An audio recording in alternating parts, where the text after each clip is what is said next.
한글 단어 조성 원리를 통한 한글 문해력 강좌 한자 공부 요양도 238번째 시간인데요. 오늘 첫 번째로 살펴볼 한자는 성자가 되겠습니다.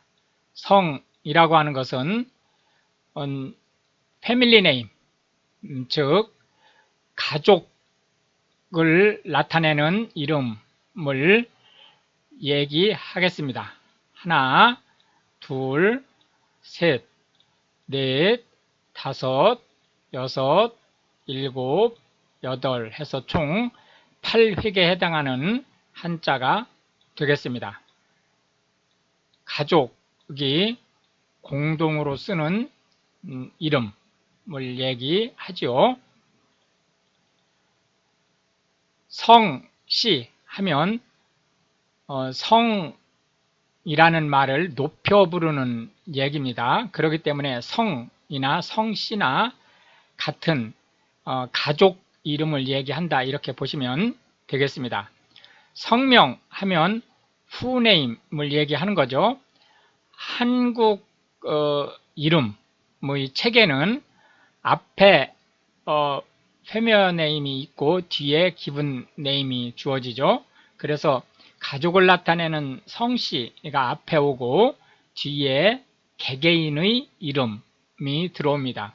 선생님 같은 경우는 이제 강민구 이렇게 되죠. 강이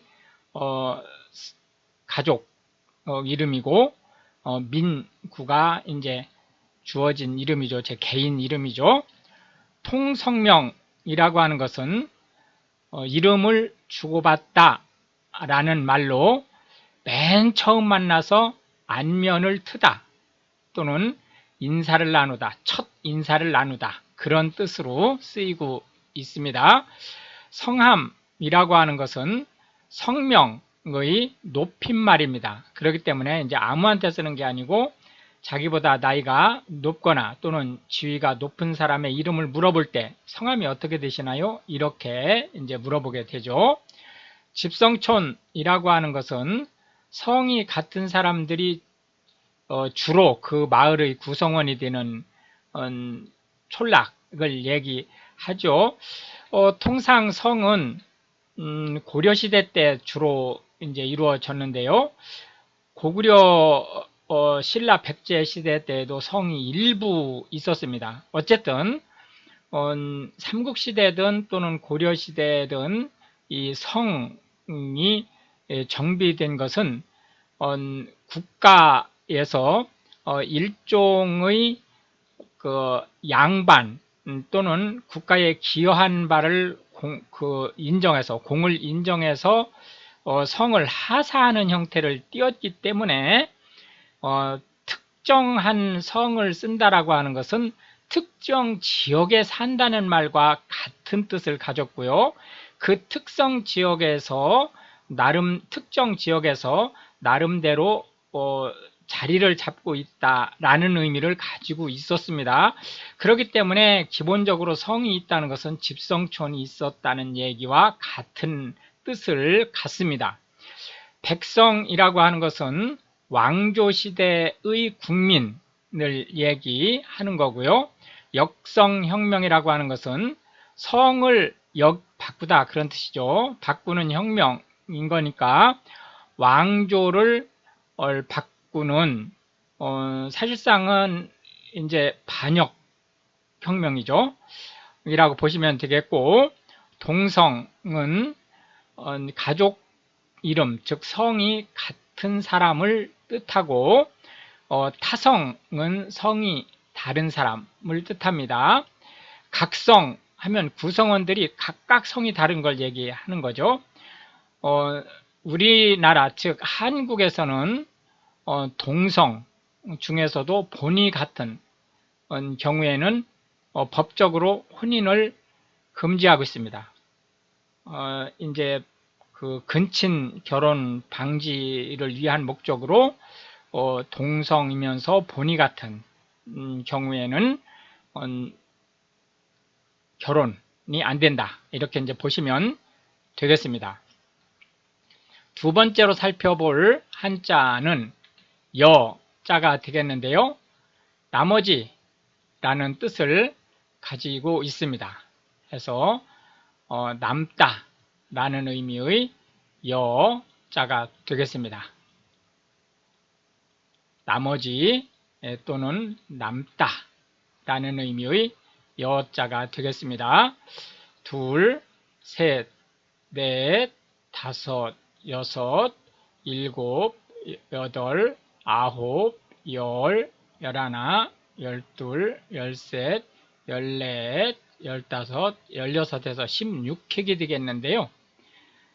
때로는 이 부분이 조금 약간 변형돼서 쓰일 수 있습니다. 그렇기 때문에 둘, 셋, 넷, 다섯, 여섯, 일곱, 여덟 이렇게 쓰일 수 있어요. 아홉, 열, 열하나, 열둘, 열셋, 열넷, 열다섯 이때는 획수가 하나 줄어서 15획으로 쓰이죠. 예, 그 점 이제 염두에다 두고 가시기 바랍니다. 여분이라고 하는 것은 나머지라는 뜻입니다. 무엇인가 할당을 하고 나서 남은 것들이란 뜻이고요. 잉여는 여분과 잉여는 의미가 같습니다. 그러나 이제 사용처가 다르죠. 여분은 남았다, 남은 것들이라는 얘기고 잉여는 너무 많다, 그래서 차고 넘친 것들이란 뜻입니다. 결국은 나머지는 같은 의미지만 여분은 분배를 하고 나서 아직 분배가 안 돼 남은 것을 의미하는 데 반해서 잉여는 정규로 수나 양이 찼을 때 그 이상 되는, 그걸 초과하는 것, 이상이 아니고 초과하는 것을 얘기한다. 여지라고 하는 것은 선택할 수 있는 다른 방법 또는 수단이 있다라는 의미로 다른 수단을 얘기하는 거고요. 여유라고 하는 것은 무엇인가를 할 충분한 분량이 된다라는 뜻을 가지고 있습니다. 여가라고 하는 것은 일이 아닌 쉴 수 있는 시간을 얘기하는 거고요. 여운이라고 하는 것은 원래 여운은 어떤 소리를 냈을 때 예를 들어서 어떤 징소리를 냈다고 쳐요. 그러면은 쨍 하고 그 소리가 난 다음에 한참 동안 이 징소리가 이렇게 나죠. 그걸 여운이라고 합니다. 그런데 이제 현대 한국어에서는 그런 의미로는 여운이라는 말을 거의 안 쓰고 남아있는 느낌을 여운이라고 얘기를 하고요. 또는 이제 자주는 안 쓰지만 간혹 어떤 일에 대한 여파라는 의미로 여운이라는 의미를 쓸 수 있습니다. 여파라고 하는 것은 큰 파도가 친 뒤에 따라오는 작은 파도. 지진도 여진이라는 게 있죠. 지진이 앞에서 빵 하고 큰 지진이 일어나면 지속적으로 여진이, 작은 지진이 쭈르륵 따라오죠. 여러 개가. 그런 식으로 여파라는 것이 큰 파도에 뒤따라오는 작은 여러 개의 파도를 얘기하는데요. 이제 그런 식의 여파라는 말은 쓰긴 쓰지만 많이 쓰진 않습니다. 그래서 오히려 여파라고 하는 것은 어떤 큰 일 또는 사고, 사건 이런 일로 인해서 옆에 일들에 끼치는 영향이라는 의미로 여파를 쓰고 있습니다. 그래서 이 여운도 그런 의미로 이 여파라는 의미를 일부 가질 수 있다. 이렇게 이제 보시면 되겠고, 우여곡절이라고 하는 것은 우여라는 뜻은 돌아간다라는 의미고, 곡절이라고 하는 것은 막 꼬였다, 실타래가 막 꼬여 있다 그런 의미입니다. 그렇기 때문에 우여곡절이라고 하는 것은 예상치 못한 갖은 어려움이란 뜻을 가지고 있습니다. 여백이라고 하는 것은 글을 썼다든지 또는 그림을 그렸다든지 하여튼 무언가를 했을 때 채워지지 않은 나머지 공간을 얘기합니다. 근데 이제 여기서 그 동양화, 특히 한국 스타일의 그 그림에서의 여백이라고 하는 것은 채워지지 않은 것이라는 것뿐만이 아니고 이제 그 그림의 비중으로 볼 때 공백을 남겨놓는 부분이라는 의미로 가지고 있습니다. 예를 들자면 이쪽에 나무가 이렇게 그려져 있고 이쪽에 이제 그 넓은 들판이 이렇게 그려져 있고 여기 이제 소도 이렇게 이제 그려져 있을 때 이제 바로 빨간색으로 그 칠한 요 부분이 여백이 되는 거죠. 여백이라고 해서 그림을 안 그려진 건 아니에요. 여기에 이렇게 하늘도 있고 여기에 가끔 이렇게 구름도 이렇게 좀 있을 수 있고 합니다. 그러나 전반적인 이 배치를 볼 때 이렇게 공간을 띄우는 이런 것이 이제 특히 한국형 그 동양화의 특징인데요. 이런 부분들 역시 마찬가지로 여백이라는 말로 쓸 수 있습니다. 여담이라고 하는 것은 본론과 관계없이 그 진행되는 이야기란 뜻으로, 예를 들자면은 어떤 그 본론에서 얘기하는 것들에 대한 그 배후라든지 이런 거에 대한 얘기도 여담으로 할 수 있고요. 특히 이제 여담은 좀 분위기를, 그러니까 예를 들어서 뭐 어떤 논문 주제를 발표한다든지 이런 얘기를 할 수도 있고 할 때 분위기가 좀 딱딱해지는 것을 막기 위해서 부드러운 분위기를 위해서 좀 잡담을 한다든지 하는 것들을 모두 여담이라는 말로 표현을 하고 있습니다. 마지막 세 번째 한자는 전자가 되겠는데요. 싸우다라는 의미의 전자입니다. 싸움 또는 싸우다라는 의미의 이 전자가 되겠습니다. 이 전자는 실제로는 싸우다라고 표현을 하지만 실제로 전자는, 잠시만요, 이거 획수를 먼저 좀 세보고요. 셋, 넷, 다섯, 여섯, 일곱, 여덟, 아홉, 열, 열하나, 열둘, 열셋, 열넷, 열다섯, 열여섯 해서 총 16획에 해당하는 한자가 되겠고요. 우리가 이걸 약자로, 이걸 점자로 여기를 쓸 수 있습니다. 점자 다음에 이제 오른쪽은 똑같이 쓰죠. 이런 식으로 써도 싸우다라는 의미의 전자가 될 수 있다, 이렇게 보시면 되겠는데요. 실제 의미는 싸우다 이런 의미지만 사실은 이 내부적으로 전자는 외교적인 무력 행동을 얘기하는 겁니다. 그래서 외교적인 무력 행동이 아닌 데에는 전이라는 말을 전혀 안 쓰는 건 아닌데 거의 안 씁니다. 그래서 외교적인 무력 행동에 쓰는 용어다라고 볼 수 있겠고, 통상 이제 외교적인 건 아니지만 내부적인 일, 그러니까 국내적인 일이라 할지라도 조금 더 조직적이고 장기적인 형태의 그 싸움은 투라는 말을 주로 쓰고 있고요. 그 다음에 이제 경기, 그러니까 특정한 어떤 규칙이 있는 스포츠라든지 이런 부분에서는 합이라는 말을 씁니다. 이 합이라는 말은 또 이제 예를 들어서 그 격투기라든지 이런 거는 사전에 그 대련, 그러니까 훈련을 위해서 사전에 그 약속된 어떤 모션이 있죠. 그 모션을 맞춰보는 것도 합이라고 얘기를 합니다. 그렇기 때문에 합을 맞추다라고 얘기를 하면 원래 이제 이게 운동 그 규칙에 따라서 대련을 한번 해보는 것을 얘기하지만, 그게 일반적인 업무까지 넘어와서 호흡을 맞춰보다, 시뮬레이션을 해보다, 또는 예행 연습을 해보다, 이런 의미로 합을 맞춰보다 라는 말을 쓸 수 있습니다. 자주 쓰진 않지만 쓸 수 있습니다. 전쟁이라고 하는 것은 국가와 국가 사이에 물리적으로 외교 그 목적을 달성하기 위한 수단을 얘기하는 거고요. 전투라고 하는 것은 전쟁은 하나 이상의 전투로 구성되죠. 그래서 실전 싸움을 전쟁 중에 있는 실전 싸움을 전투라고 하는 거죠. 실제 전쟁은 한 번의 전투로 끝내는 게 제일 좋은 방법이지만 현실적으로 전쟁은 2개 이상의 무수히 많은 전투로 구성이 되죠.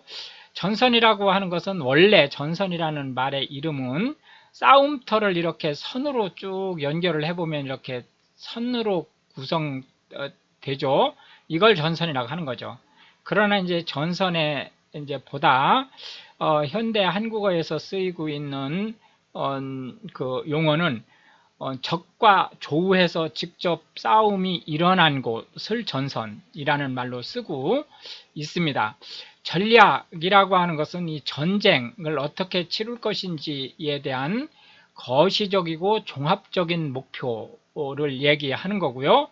전술이라고 하는 것은 개별 전투를 어떻게 승리로 이끌 것이냐라는 계획을 얘기합니다. 근데 이제 전략 전술이 군사 용어잖아요. 즉 외교, 무력 외교 용어인데 현대에는 전략과 전술이 일반적인 용어로 바뀌었어요. 그래가지고 전략이라는 것은 그 기업이나 또는 국가 또는 어떤 그 큰 프로젝트의 최종 목표 또 그 목표를 달성하기 위한 각종 계획 이런 것들을 전략이라고 하고 전술이라고 하는 것은 그 이제 전략 체계 안에서 작은 이제 소단위 업무나 조직이나 이런 것들을 여하히 효율적으로 할 것이냐라는 계획을 얘기한다. 이렇게 보시면 되겠습니다. 작전이라고 하는 것은 전략적 작전도 있을 수 있고요. 전술적 작전도 있을 수 있는데 특별한 목표를 가지고 직접 그 재원을 투입해서 그 싸움을 진행하는 것을 작전이라고 얘기를 합니다. 전사라고 하는 것은 싸움을 대비해서 싸움에 잘 훈련된 인원을 얘기하는 거고요. 전율이라고 하는 것은 깜짝 놀라서 몸이 떨린다 라는 뜻을 가지고 있습니다. 소스라치게 놀라다 이러면 이제 전율이 통상 따라오는 거죠. 전전긍긍하다라고 하는 것은 전율을 느껴서 어찌할 바를 모르다 라는 뜻이고요. 도전이라고 하는 것은 어떤 목표에 부딪혀보다 상대방에게 싸움을 걸다 이런 의미로 도전이라는 용어를 쓴다 이렇게 보시면 되겠습니다. 통상 이제 도전은 임의적으로 도전을 할 수도 있지만 예를 들자면 그 복싱 세계 복싱 협회라든지 이런 데서는 챔피언십 그 유지를 위해서는 반드시 도전을 받도록 규정하고 있죠.